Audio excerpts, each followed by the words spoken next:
Print media మిత్రులకి ఈరోజు ఉస్మానియా యూనివర్సిటీలో ఈ ప్రెస్ మీట్ నిర్వహించడానికి కారణం, మొన్న కాంగ్రెస్ ప్రభుత్వం పొన్నం ప్రభాకర్ గారు మిగతా మంత్రివర్గం ఈ తెలంగాణ రాష్ట్రంలో జనాభా లెక్కలకు సంబంధించినటువంటి పార్లమెంటులో నియోజకవర్గాల పునర్విభజన జరుగుతున్న క్రమంలో మేము చేసిన జనాభా లెక్కలని చెప్పేసి ఈ రాష్ట్ర ప్రభుత్వం జనాభా లెక్కలను రిలీజ్ చేసింది.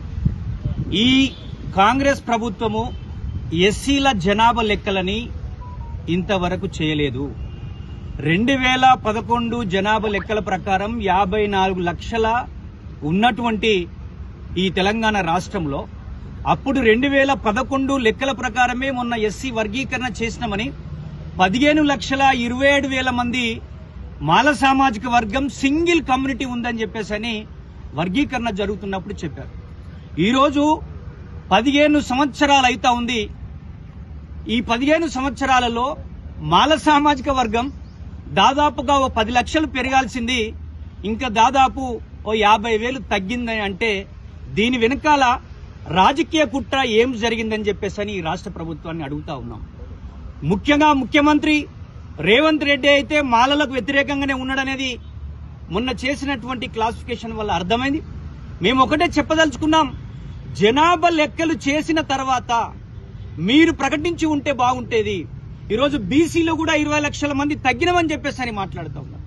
ఈరోజు మాల సామాజిక వర్గం 15 లక్షలు 2011లో ఉంటే 2026లో ఎంత ఉండాలో ఈ సమాజము, ముఖ్యంగా మాల సామాజిక వర్గానికి సంబంధించిన ఈ కాంగ్రెస్ పార్టీలో ఉన్నటువంటి మంత్రులు గాని ఎమ్మెల్యేలు గాని ఆ రాజకీయ పార్టీలో పనిచేస్తున్నటువంటి వాళ్ళు మీరు ఉన్నారా, అసలు ఆ పార్టీలో లేరా?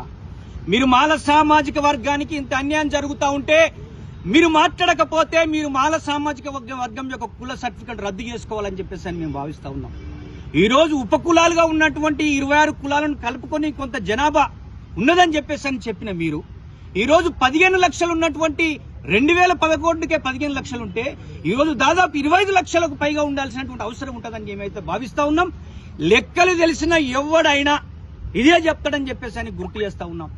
ఇప్పటికైనా మాల సామాజిక వర్గానికి సంబంధించినటువంటి ఉద్యోగస్తులు గాని, ప్రజాప్రతినిధులు గాని, ప్రజలు గాని పెద్ద ఎత్తున కాంగ్రెస్ పార్టీ దిష్టి బొమ్మలు దహనం చేయాలి. పెద్ద ఎత్తున కాంగ్రెస్ పార్టీ ముఖ్యమంత్రి వైఖరికి వ్యతిరేకంగా ఈ కాంగ్రెస్ పార్టీని బొందబెట్టడానికి ప్రణాళిక తయారు చేయాలని చెప్పేసి కూడా మాల సామాజిక వర్గానికి గుర్తు చేస్తా ఉన్నాం. ముఖ్యమంత్రి, కాంగ్రెస్ పార్టీ మీరు అసలు ఎస్సీల జనాభా లెక్కలు కూడా చేయలే. కానీ చేయకుండానే ఎలా సర్వే చేశారో కూడా మీరు చెప్పలే. ఏ విధమైన లెక్కలు తీసుకున్నారు, అసలు మీరు ఎవరు, మీ ప్రతినిధులు అక్కడికి వెళ్లారు అనేటువంటిది కూడా క్లారిటీ లేదు. చాలా మంది మాల సామాజిక వర్గానికి సంబంధించిన ప్రజలను అడిగితే అసలు మా ఇంటికి ఎవరు రాలేదు, ఎవరు లెక్కలు అడగలేదని చెప్పేసి అడుగుతా ఉన్నారు. అంటే దీని వెనకాలన్న రాజకీయ కుట్ర ఏంటి?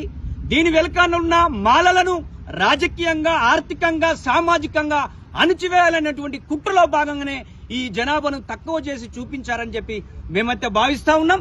కాంగ్రెస్ పార్టీని బొందబెట్టే మహా ఉద్యమానికి మేము సన్నద్ధం కాబోతా ఉన్నాం. జిల్లాలో ఉన్న వాళ్ళు, హైదరాబాద్ లో ఉన్న ఉద్యోగస్తులు, విద్యార్థులు, అదేవిధంగా మాల సామాజిక వర్గ ప్రజాప్రతినిధులు అందరూ కూడా పెద్ద ఎత్తున సదస్సులు, అదేవిధంగా రౌండ్ టేబుల్ కాన్ఫరెన్స్లు కూడా నిర్వహించబోతా ఉన్నామని చెప్పేసి గుర్తు చేస్తూ వెంటనే కాంగ్రెస్ పార్టీ దీని మీద పునరాలోచన చేయాలని చెప్పేసి డిమాండ్ చేస్తా ఉన్నాం.